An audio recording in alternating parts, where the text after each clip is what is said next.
بسم اللہ الرحمن الرحیم۔ السلام علیکم، میں منیر شاکر۔ ذرا حضرت ابراہیم علیہ السلام کے بارے میں بات۔ معاذ اللہ انہوں نے جھوٹ بولے۔ بخاری شریف کی روایات کے مطابق حضرت ابراہیم علیہ السلام نے جھوٹ بولا، جیسا کہ بخاری شریف تفسیر سورۃ بقرہ میں ہے کہ میدان حشر میں سب مخلوق آدم، نوح علیہ السلام اور دوسرے انبیاء کرام علیہم السلام سے شفاعت کے لیے کہہ چکی تو حضرت ابراہیم علیہ السلام کے پاس پہنچی اور ان سے کہا کہ آپ خلیل اللہ ہیں، آپ ہماری سفارش بارگاہ الہی میں کیجئے کہ جلد فیصلہ ہو۔ تو انہوں نے کہا کہ مجھ کو شرم آتی ہے اس لیے کہ میں نے تین جھوٹی باتیں کی ہیں، تین جھوٹ بولے ہیں۔ یہ روایت ہے بخاری کا، اور لمبی روایت ہے، اور اس میں ہم نبی اکرم پھر وہ چلتے چلتے مخلوق ابھی تو ابراہیم علیہ السلام تک پہنچی ہے نا، باقی انبیاء کرام بھی اس طرح کی باتیں کرتے آ رہے ہیں کہ ہم سے یہ غلط ہوا، ہم سے یہ غلط ہوا، تو مگر یہ بات ابراہیم علیہ السلام نے کہا کہ مجھ سے یہ بات مجھے شرم آتی ہے کہ میں اللہ سے بات کروں۔ وہ آگے چلتے جا رہے ہیں، وہ سارا ہجوم جو ہے محشر میں، آخر کار وہ نبی کریم صلی اللہ علیہ وآلہ وسلم کے پاس پہنچتے ہیں یہ بات لے کر، تو پھر آپ سجدے میں سر رکھ دیتے ہیں، تو پھر وہاں آپ یہ دعا کرتے ہیں کہ باری تعالیٰ محشر حشر اصحاب کتاب شروع ہو، دنیا بہت تنگ ہے، مفہوم بیان کر رہا ہوں میرے بھائی، عرض کر رہا ہوں۔ تو پھر اللہ تعالیٰ انہیں فرمائیں گے کہ ٹھیک ہے، میں آپ کے کہنے پر، تمہارے کہنے پر یہ میں حشر حساب کتاب شروع کر لاؤ، کیا ان سب بندہ لانا ہے؟ تو آپ سب سے پہلے حضرت ابوبکر صدیق رضی اللہ تعالیٰ عنہ کو اللہ کے حضور سامنے صاحب کے لیے لائیں گے، اور اللہ تعالیٰ جو میں نے سنی ہوئی بات، جو اللہ تعالیٰ آپ کی سفید داڑھی دیکھ کر فرمائیں گے کہ مجھے ان کی سفید داڑھی سے حیا آتا ہے، اللہ کا رحم جو ہے وہ جوش مارے گا، اور یہ اس طرح پھر عذاب شروع ہو جائے گا۔ یہ بڑی لمبی ساری ایک حدیث روایت بیان کی جاتی ہے، تو میں یہاں صرف وہ مخلوق چلتی ہوئی آدم علیہ السلام سے چلتی ہوئی چلتے چلتے ابراہیم علیہ السلام تک پہنچی تو انہوں نے یہ بات کی کہ میں نے جھوٹ بولے ہیں۔ ان کے جھوٹ بھی کیا تھے؟ وہ قرآن میں ان کا ذکر ہے، وہ لوگوں کو سمجھانے کے لیے کہ بھی تم کس کو اللہ مانتے ہو، خدا مانتے ہو؟ وہ کہتے سورج کو مانتے ہیں، اچھا چلو ٹھیک ہے، دیکھتے ہیں وہ سورج شام کو غروب ہو گیا، بھی یہ کیسا خدا ہے یہ جو غروب ہو گیا؟ چاند کو مانتے ہیں جی، وہ بھی غروب، ستاروں کو مانتے ہیں، وہ بھی غروب، یہ کیسا اللہ ہے؟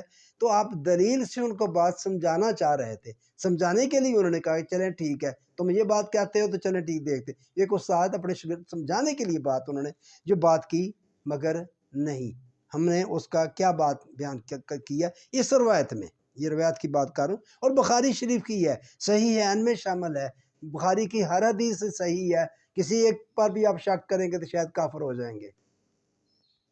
تو بات پھر اس لیے کہ میں نے تین جھوٹی باتیں کہی تھیں، اس لیے میں اللہ سے یہ درخواست نہیں کر سکتا۔ اگر یہ جھوٹ دین کی بھلائی یا اللہ کے لیے بولے گئے تھے اور یہ کوئی معیوب بات نہیں تھی، تو پھر اس پر ایسی ندامت کیوں جیسے قیامت میں نگاہیں جھکی رہیں؟ ہم کہتے ہیں وہ انہوں نے کیا ایسا مگر دین کی خاطر کیا، دین کی خاطر جھوٹ بولنا جائز ہو گیا، انہوں نے دین کے لیے بولا تھا، پھر یہ ندامت کیسی؟ یہ ہے صحیح بخاری۔ جبکہ دوسری طرف قرآن حضرت ابراہیم علیہ السلام کو سچا نبی، مبالغے کی حد تک بہت ہی سچا قرار دیتا ہے۔ کہاں؟ سورہ مریم کی 41 نمبر آیت میں، یہ تو سچا نبی ہے، صدیق کہا ہے۔ تو روایت کہتی ہے نہیں، آپ نے تین جھوٹ بولے، کس کو مانے بھائی؟ دیکھیں ذرا غور کریں اس بات پر۔ اچھا، ہر نبی سچا ہوتا ہے، ایمان پر آمادگی میں سب سے پہلے نبی کی سچائی پر ہی ایمان ہوتا ہے۔ یہ بھی بڑی عجیب بات، ایمان میں پہلے تو اللہ کا ذکر آتا نا، میں ایمان لایا اللہ پر، پھر آگے رسول کتاب اور جو بات چلتی ہے، پہلے اللہ پر ایمان ہے، مگر حقیقت میں کیا ہوتا ہے؟ حقیقت میں اس بندے پر ایمان ہوتا ہے جو کہہ رہا ہے، جو نبی ہے، کہ تو سچ کہہ رہا ہے، تو سچا ہے، اس کی سچائی پر ایمان ہے۔ نبی کو جھوٹا کہنے کا مطلب نبی کی نبوت کا انکار ہے، ذرا سوچنے کی بات ہے۔ دیکھیں نبی ہم ان کی طرف منسوب کر رہے ہیں کہ انہوں نے جھوٹ بولے، وہ خود کہہ رہے ہیں جی میں نے جھوٹ بولے۔ قرآن کیا کہہ رہا ہے کہ وہ سچا تھا، ابراہیم سچا تھا۔ اچھا، یہ شفاعت والی لمبی حدیث ہے، جیسا کہ میں نے عرض کیا، لمبی حدیث سورہ بقرہ کی آیت 31، وَعَلَّمَ آدَمَ الْأَسْمَاءَ كُلَّهَا، ہم نے آدم کو سارے اسماء سکھا دیے۔ یہ ہے آیت کے ذیل میں بیان ہوئی ہے۔ بھلا اس آیت کا اس حدیث سے کیا تعلق بنتا ہے؟ غور کر لیں ذرا۔ وَعَلَّمَ آدَمَ الْأَسْمَاءَ كُلَّهَا، ہم نے آدم کو تمام اسماء سکھا دیے، یہ آیت ہے، اور اس کی تفسیر نبی کی طرف جو منسوب کی گئی ہے وہ یہ روایت ہے، جس روایت میں ابراہیم علیہ السلام کی طرف 3 جھوٹ منسوب کیے گئے ہیں۔ پھر کہتے ہیں کہ جو نبی صلی اللہ علیہ وآلہ وسلم نے قرآن کی تفسیر بیان کی ہے، کوئی ویسی تفسیر نہیں ہو سکتی، یقیناً نہیں ہو سکتی، میں بھی یہی کہتا ہوں۔ اگر وہ نبی کی ہو تو، اگر وہ نبی کی نہیں ہے تو پھر کیسی، آپ خود دیکھ لیں یہ بات۔ روایات کی روح سے نبی صلی اللہ علیہ وآلہ وسلم سے منسوب تفسیر کا نمونہ آپ کے سامنے ہے۔ کوئی کہہ سکتا ہے کہ یہ نبی کی تفسیر ہے؟ یہ سورہ بقرہ آیت نمبر 31، یہ ایک تو دیکھیں کہ یہ آیت کیا کہہ رہی ہے اور آگے تفسیر کیا کہہ رہی ہے، تفسیر کیا ہے، اور پھر اس تفسیر کے اندر دیکھیں آپ کوئی ابراہیم علیہ السلام کو، باقی انبیاء کرام کا بھی ذکر ہے، ان سے بھی کیا ہوا۔ ایک طرف کہتے ہیں وہ معصوم ہیں کہ ان سے کوئی غلطی نہیں ہوتی، اور نہیں ہوتی، وہ اللہ کے براہ راست زیر نگرانی ہوتے ہیں، اللہ ان کی حفاظت فرماتا ہے۔ مگر ہم نے ابراہیم علیہ السلام کی طرف سے 3 جھوٹ منسوب کر دیے اور یہ تفسیر بیان کر دی نبی کی طرف سے۔ یہ ہے جی روایات کی تفسیر۔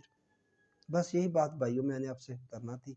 غور کریں ذرا ان چیزوں پر، ان باتوں پر غور کریں، کچھ نہیں، یہ غور کرنا گناہ نہیں ہوگا آپ کو، آپ بالکل غور کریں۔